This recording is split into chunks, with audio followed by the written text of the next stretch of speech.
నిర్మాతలు బలైపోయారు. సో దానికి నేను ఒక నైతిక బాధ్యత వహించి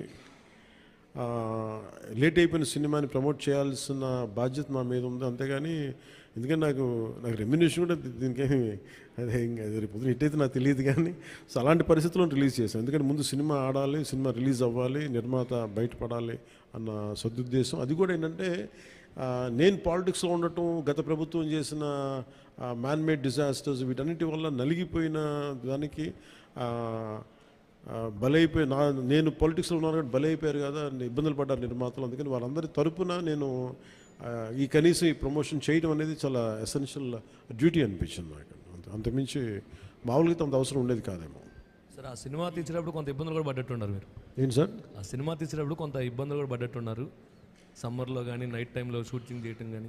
అంటే ఎలా అంటే నేను ఇక్కడికి వెళ్ళి వైజాగ్లో అరెస్ట్ అయ్యి మళ్ళీ వచ్చి 4 రోజుల తర్వాత మళ్ళీ ఇలా చేశాను. అంటే అరెస్ట్ అంటే చూశారు కదా ఎలా పెట్టారు. అట్లాంటి పరిస్థితుల్లో మండుటెన్లో కానీ అంటే okay that's part and parcel, there is no complaint about it.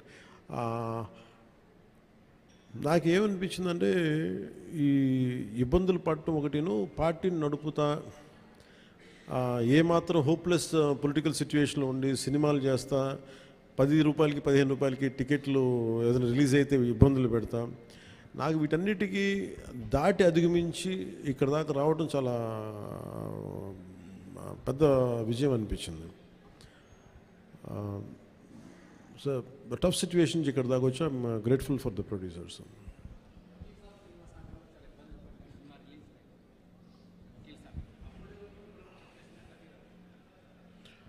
అంటే అన్నీ ఆర్గానిక్ ఉంటాయి కదండి, ఏదన్నా సహజంగా ఉంటాయి, కొన్ని ఇబ్బందులు ఉంటాయి, జరుగుతూ ఉంటాయి. అంటే నాకేంటంటే నేను సినిమాని ఇప్పుడు అంటే నేను అది ఇప్పుడు మనం చాలాసార్లు నేను ప్రతి సభలో కూడా చెప్తాను, ప్రతి చిన్న పనికి కూడా ఒక చిన్నపాటి యుద్ధమే చేయాల్సి వస్తుంది. అంటే ఏది కూడా ఒక బస్సు ఎక్కాలంటే ప్రతి సగటు మనిషి చిన్నపాటి యుద్ధం చేసే వెళ్ళాలి, ట్రైన్లో వెళ్ళాలంటే చిన్నపాటి యుద్ధం చేసి సీట్ సంపాదించాలి. అలాగే ఒక సినిమా చేయాలన్నా ఒక సంఘర్షణ లేకుండా ఏముండదు. అందుకని సంఘర్షణ జీవనంలో భాగమై నేను పర్సనల్గా నేను ఇవన్నీ సహజం అనుకుంటాను. అంతకుమించి will move on, but how well we can stand out, ఎలా నిలబడగలం దాని మీద ఉంటుంది ఆలోచన.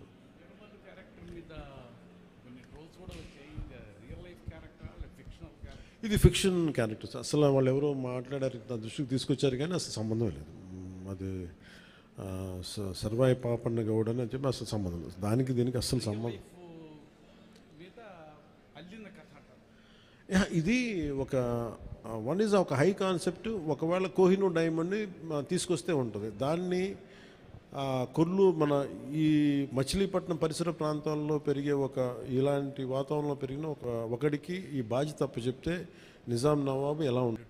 టికెట్ రేట్లు దగ్గర భగవంతుడు ఏదిస్తే తీసుకోవడం అంతే తప్ప ఈరోజు గవర్నమెంట్ ఉంది కాబట్టి ప్రత్యేకించి పవన్ కళ్యాణ్ సినిమాకి ఇస్తే నేను ఖచ్చితంగా అది నేను ఆనందించేవాడిని కాదు. కానీ ఇది అందరికి ఇచ్చారు కాబట్టి దాంట్లో నాకు ఇవ్వకపోతే అది వివక్ష చేసినట్టు ఉంటుంది, అది కూడా తప్పవుద్ది కదా. అందుకని నష్టపోయాడనే దేనికి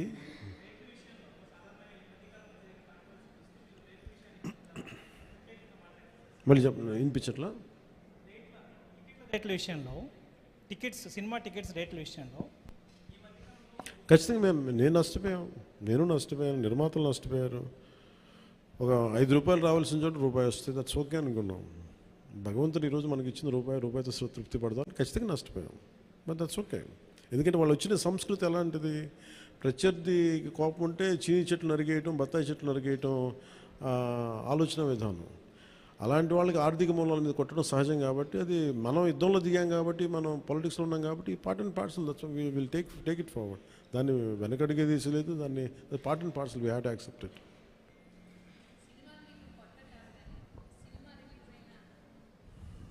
సినిమాలు మీకేం కొత్త కాదు, కానీ ఏ సినిమా రిలీజ్ అయినా అందరికీ కొంత నర్వస్నెస్ ఉంటుంది, మీకు కూడా ఉంటుందా? నాకు నిండా మునిగినోడు చలి అని చెప్పండి. కానీ బాధ్యత ఉంటుంది. అంటే సినిమా బాగుందంటే ఆనందిస్తాను, బాగలేదంటే ఓకే ఏం కరెక్ట్ చేయాలని ఆలోచిస్తాను, అంతే తప్ప. ఎందుకంటే ఎందుకు నాకు నర్వస్నెస్ ఉంటుంది అంటే చేసేటప్పుడు చాలా ఒళ్ళు దగ్గర పెట్టుకుని చేస్తాను. నేను సినిమా బాగలేదని కూడా ముందే చెప్తుంటారు, బాగలేదు ఇబ్బందులు ఉన్నాయి చూసుకోండి. అందువల్ల నాకు ఏంటంటే నాకు గిల్ట్ ఉండదు బేసిక్గా. ఇప్పుడు మెచ్యూరిటీ వచ్చి ఎప్పటి నుంచో మూవీస్ తీస్తున్నారు. ఇప్పుడు మీరు అలా అనుకుంటున్నారా? మొదటి నుంచి కూడా అలాగే ఉండేవాళ్ళ? దీనికి నేను సమాధానం చెప్పాను. మీరు కావాలన్న ఇంటర్వ్యూస్ చూసుకోండి. బిఆర్ రాజు గారితో ఉంటాయి. ఆ ఇంటర్వ్యూస్లో మీరు నేను ఇప్పుడు ఏం మాట్లాడినా అవే ఉంటాయి. అందుకని నేను ఎప్పుడు అందుకని ఉదాహరణకు తొలి ప్రేమ తీశాను. తొలి ప్రేమ షూటింగ్ చేసినప్పుడు సినిమా అయిపోయి రిలీజ్ అవుతుంటే నేను కూర్చొని అక్కడ ఒక్కనే కూర్చున్నాను. గబ్బర్ సింగ్ కూర్చున్నా కానీ నేను ఒక్కనే కూర్చున్నాను. నా పక్కన పార్టీస్ ఏమి ఉండవు. జస్ట్ ఒకే ఒకసారి నా జీవితంలో ఒకే ఒకసారి నన్ను పార్టీకి పిలిచింది భీమ్లా నాయక్. ప్రత్యేకంగా నన్ను పిలిచారు. ఎందుకంటే ఇంత 10-15 రూపాయలు టికెట్ అప్పుడు కూడా ఇంత డబ్బు చేసింది ఈ సినిమా అని అనుకొని దాని ఒక్కదాన్ని ఫస్ట్ టైము నా జీవితం అదే మొదటిసారి వెళ్ళటం. మళ్ళీ దీని తర్వాత కూడా వెళ్తాను కూడా నాకు డౌట్. అవును, ఇంతకీ మీ కో ఎమ్మెల్యేలతో మూవీ